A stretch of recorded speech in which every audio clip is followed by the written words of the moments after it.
It was bananas.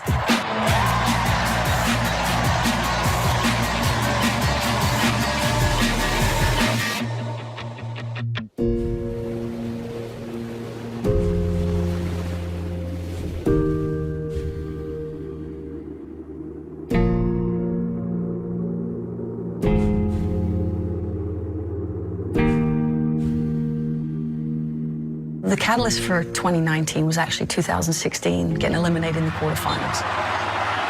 Dahlqvist wins it for Sweden, and the United States, the reigning Olympic champions and world champions, go out. It was that moment, it was kind of that stark reality slap in the face of when good teams get organized, can sit low on you, tactically flexible, we have to have more in our arsenal to counter that. That was probably the hardest loss I've had with the national team for sure. I think it kind of opened my eyes to kind of where I was and where I needed to be. So that's when you kind of start asking a lot of questions about yourself. I said to them, it doesn't matter how many medals you have, caps you have. This is about now making this roster. Everything now we do is towards 2019. Knowing that players would be dissatisfied. You're cutting players, you're reducing contracts, you're bringing in young players, you're giving them opportunities. I made it hard for the players. It was hard. Do I think that they necessarily enjoyed that journey between the win in 2015 to the start of the 2019 tournament? Probably not. There's also all of the stuff that's happening off the field in terms of equal pay and things of that nature.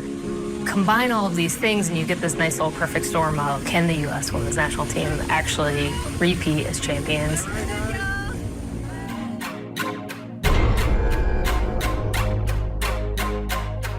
I actually felt a lot more stress heading into it. We had the lawsuit, and just in general, we're going to be the most popular team in the most popular event happening during the summer. So I felt like more stressed before, like, how's the team looking? They're really good. You get one time every 4 years, not only to play in a World Cup, but to, like, be on this stage. The 2015 winners, the United States, begin their defense of the trophy against Thailand in Group F. An evening they've been waiting for quite some time. It's like, hell yeah, we're finally in the spot where we want to be. Just time to go. It's time to perform. Chipping it, back post, header, go! That game was pretty interesting, and it was kind of almost like, okay, welcome to the World Cup, and here you're going to get criticized for everything you do, whether good or bad. People are going to find something to talk about. I'm not going to rein my players in from expressing themselves or scoring goals when this is what we've spent some of them 16 years trying to get to. I think that actually would have been disrespectful to our opponent, regardless of who it was. If I'm going to get beaten, I want to get beaten by a team giving it their very best. Alex Morgan, it's her night. That was for us like years and years of preparation and joy after so much intensity, so much pressure, so much emotion. Even as the game was going, you started to see, as I like to call it, the discourse sort of bubbling up online almost instantaneously, you know, saying, okay, we have obviously a mismatch in the opening game. I think everybody knew that was going to be the case, but you have casual people tuning in for the first time and saying, I don't know if I like how this feels. But at the same time, the team that's actually at the center of it is never saying, okay, this is an insult to Thailand. That celebration is for Megan Rapinoe, not for any of us, and it is for her and her teammates. I always laugh when people try to bring up the term arrogance with our team, because I think we're actually quite opposite of that. And even if we were a little arrogant, if we were male footballers, that would just be considered confident. Just in being who we are, we're just challenging the status quo and challenging, you know, what people's perceptions are about women. This is actually in the realm of possibilities of being a woman, being outwardly confident and being brash and being on the verge of cocky or whatever it means. 13-0 US. USA fans are celebrating this one. So I sit here and I go, if this is 10-0 in a men's World Cup, are we getting the same questions, to be quite honest, you know? You want us to be great, but then when we're great, you don't want us to be that great. So I think they knew going in they were going to get pushed back about pretty much everything. Thank you. Thank you.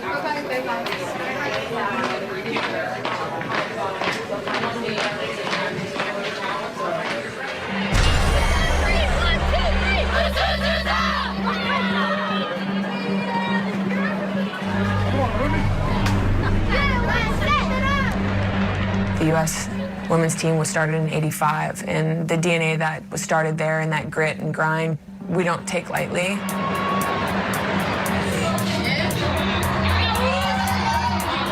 In '85, in the first few games, they were playing Italy, and they really enjoyed the USA team that was playing on the field. So they were cheering for their team, but they started chanting USA. After the next game, the team just started chanting USA on three, USA, USA, USA. And so it stuck.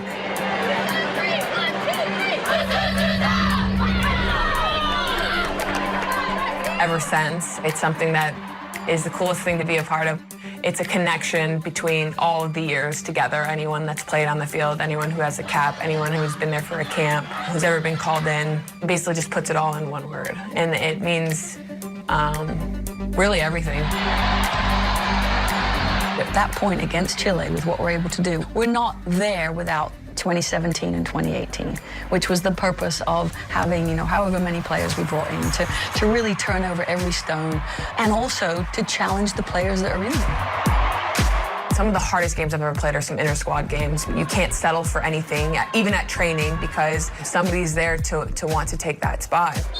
Training like that for 4 years, it can only make a team better. It can only make you better. That's why I enjoyed the Chile games so much. Everyone got to see what we get to see behind the scenes of everyone fighting for each other.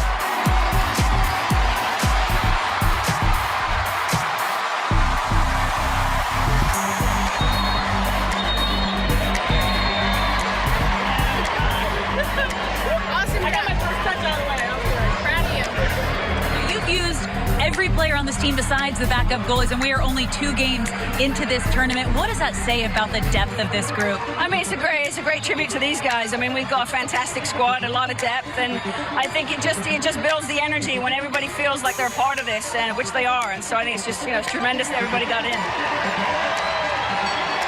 Some coaches might have played their starting group the first 2 and then rested the third. But, you know, we thought it was really important for those players to be ready for the knockout stage and play a more physical team, respectfully a more challenging team in that last group stage game. So those players came in to kind of just amp the level up, just knowing there's going to be more involved here.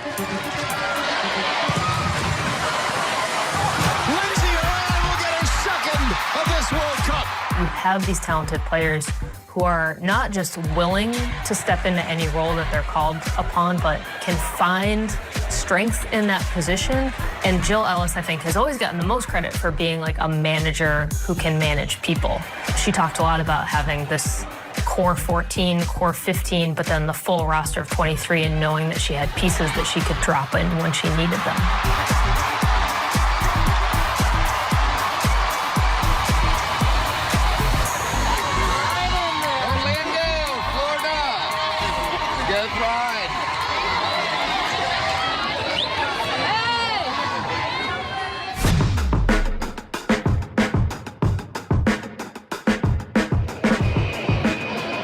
When you're dealing with pursuing excellence, you're either trying to, you know, create separation from the pack, or you're trying to close a gap. And that piece in there, that's the hardest piece.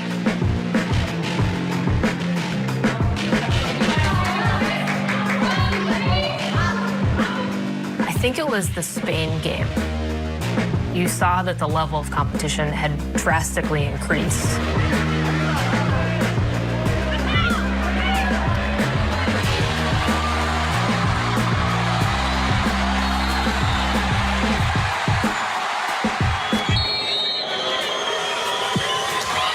We call this game our banana peel game internally, our coaches, because this is a game that could potentially slip you up.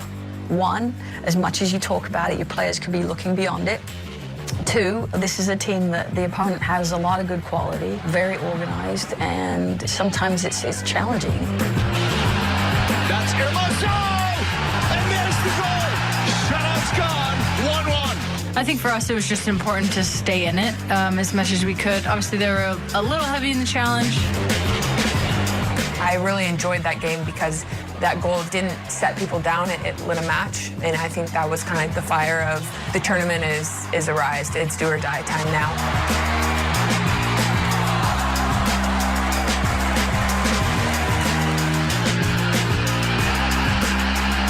Checking the foul. The game is on the line right here. She says penalty. Rapinoe pulls strike. Rapinoe scores. 2-1 US.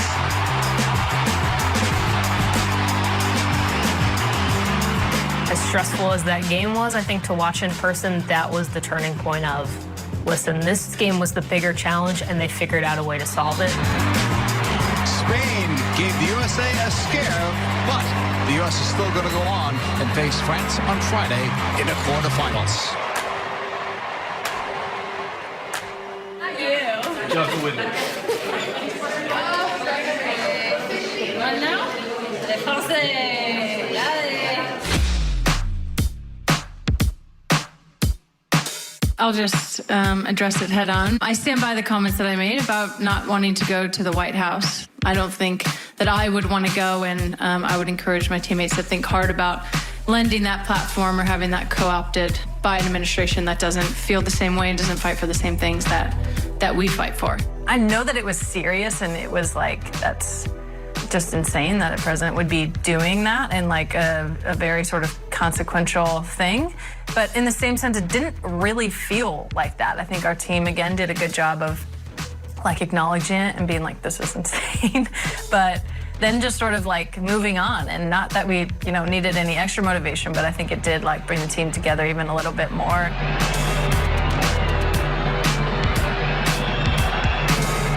I feel like anyone that I talked to, especially commentators, were like, this is the match that we want. Those are the type of games that you dream of playing in.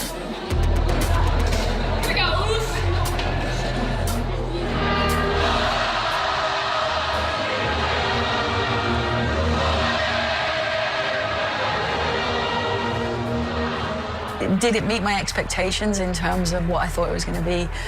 Yes, and maybe even beyond. I was very proud to be a part of that night. I've been around Megan long enough to know when she is absolutely locked on. The confidence she gave off, I knew that it was going to be backed up by a performance. And that was like one of the best, like most fun games we've ever played, just to be in that kind of atmosphere. We rarely have atmospheres that are against us. It was a unique experience for us, but I think we kind of like reveled in it. Rapinoe.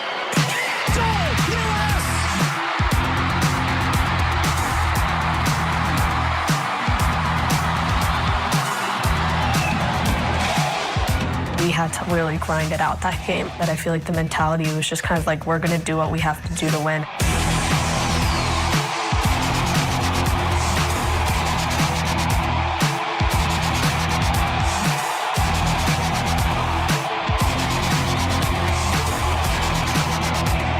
There's that rare air of those players that the bigger the spotlight, the bigger the game, the bigger they play. So I knew Megan would leave everything on the pitch. Heath in the box. Two runners across. It goes free. Rapinoe shot. Goal! 2-0 US.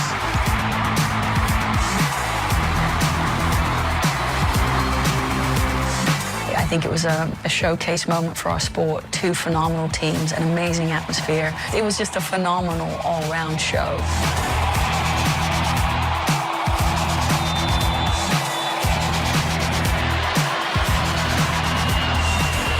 Radar hit it. Goal! France are back in it. It was a battle all the way through. I'm not gonna lie to say I was stoked when the whistle blew.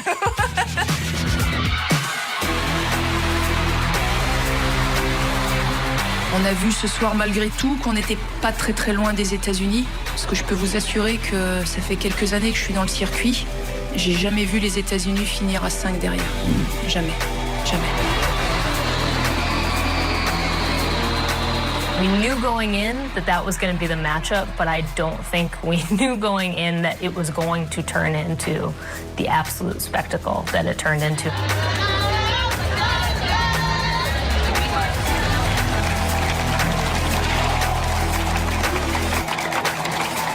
I was very tired and very stressed at the end. It was just a very stressful moment. I was like, thank God. We won. We're going to the next round.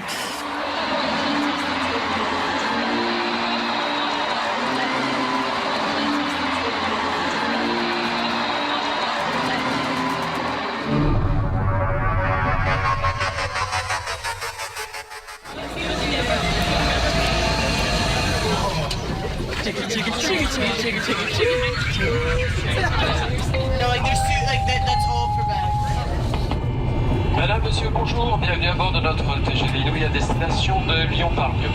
Je suis Yannick. Oh my God. Feeding the machines to the fool. What's in it? Again. Oh my God. For us, Lyon was definitely the end game. So to get there, finally go on that train was great for us. You know, we had been traveling every single match around the country, and we knew that we were going to finally be in the city for the semifinal and the final, pending us winning the semifinal. I said to our players, I'm not expecting a flawless game, because I think that's hard. That's a lot of pressure. But we've got to give our very best, and that's what I think we did in that England game. Megan Rapinoe not able to even jog for warm-up. That is alarming. Something's up. Yeah, it was stressful. I didn't do well on the bench. I was like, I'm not good enough for this. This is terrible. It's the one game I haven't watched back yet. It was a crazy game. And it's in. Press with a header. No Rapinoe, no problem. When you get into those last few rounds or the knockout rounds, they're all like that.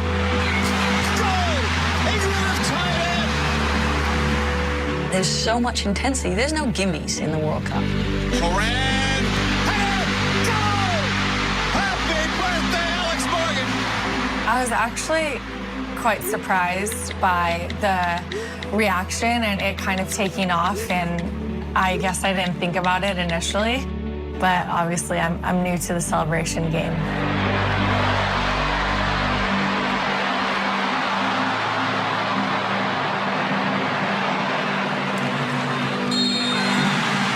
This is a young woman that has been on an incredible journey, dealt with immense criticism. She knew we had her back. Houghton is ready, so is Nair. Houghton shot, saved by Nair! That is one of my favorite celebrations of all tournament. It kind of was a big, I'm trying to like say it correctly for TV, a big, right back at you, I guess is the best way to say it. That's what was so enjoyable about this tournament, is no one cared what anyone else said. We wanted to write our own story. It wasn't for anyone else to write. The talk tonight is going to be about Alyssa Nair as the U.S. wins. They're on to the final.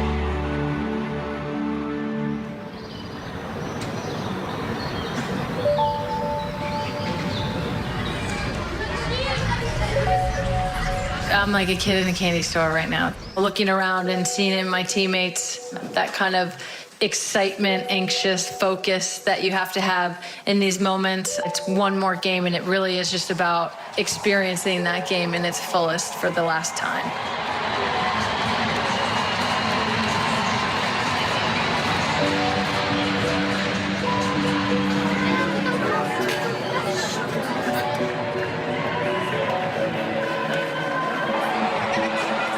Thinking back to that tunnel, not that there was more doubt than there had ever been in past tournaments, but I feel like as you get older, I think you're a little more cautious. It takes a lot more to like dive in without thinking of, you know, the what ifs. What if we go down in the game? What if we have an injury? You know, so I have all these things like going through my head. It's like you're walking out in front of the biggest crowd you've ever played in front of, and in the biggest moment in your life. Like, it's kind of the moment we've all dreamed of. I was just trying to stay kind of neutral the whole tournament, not get too high on my highs or too low on my lows. So I feel like I just kind of had to take a breath and then get ready to go. We were ready for whatever was thrown at us. We felt prepared, we felt confident, and I think it's like really empowering going onto the field and playing alongside people that you just know that you have their confidence and they have yours.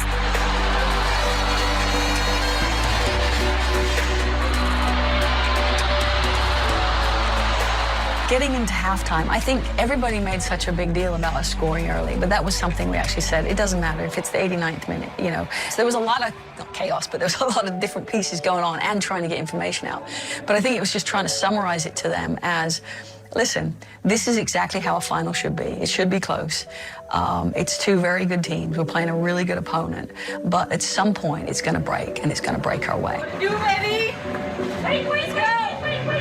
There was just this like quiet sort of calm and strong within the team that we just felt like there's no way that any team was going to be able to take this from us. Rose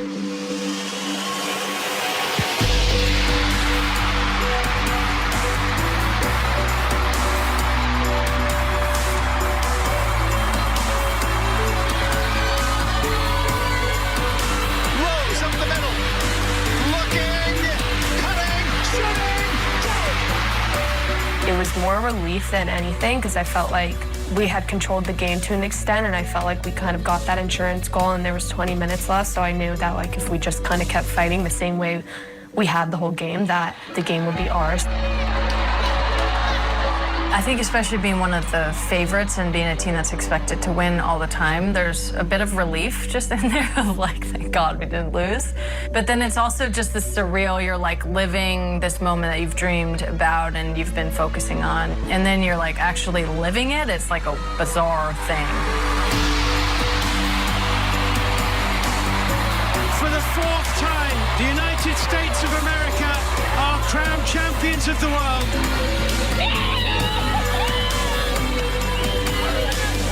Like you just kind of look at each other like, what the hell just happened? We just did this again. So yeah, it's sort of an outer body experience.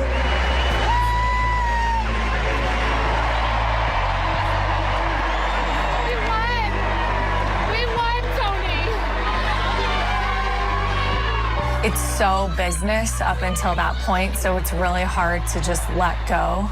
It took me probably a good like 15, 20, 30 minutes to really understand what just happened and kind of what the following weeks would be. Mostly little sleep.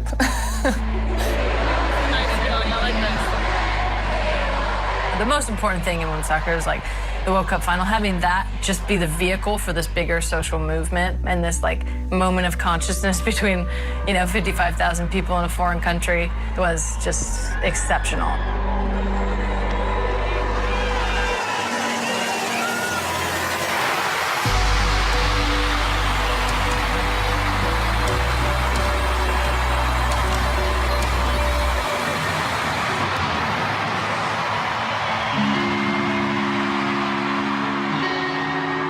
The story that I wrote right after the World Cup final was about Megan Rapinoe's celebration, where she expands herself. She takes up space in a way that is challenging and is in your face. That's what is really exciting, not just about Megan Rapinoe, but about the team in general, is that they are uncompromising in the way that they want to take up space. There's still a pretty fair amount of work left to do, not just for them, but then to take that next step and say, we fought. Here's how you can fight too.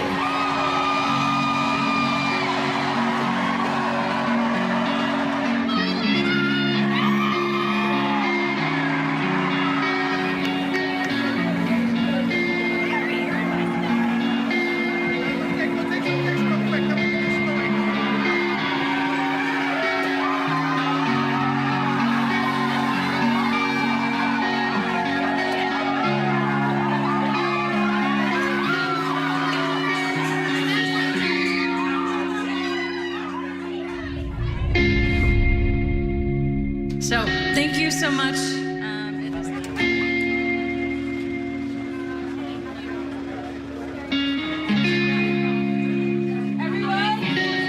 Obviously, with the winning, you always get this opportunity to couple, amazing performance with everything else that you want to talk about and everything else that needs to be talked about and issues that can take the game forward. the best FIFA women's player, Megan Rapinoe. Congratulations. The real legacy of this team is like being able to keep up your performance on the field so you can make the game so much better. I ask everyone here, lend your platform to other people, lift other people up, share your success. Use this beautiful game to actually change the world for better. This is an absolute honor. Have a good night. But just try to enjoy every moment and really take the perspective like this period of time will never happen again. So to kind of maximize everything that you can and enjoy it and, you know, realize this is a really special time in your life, and then to have the bigger movement happening around it that is right now, and just sort of seeing the world change around you and having an impact and being able to kind of have a say and a seat at the table in that is pretty special. Hi. How you doing?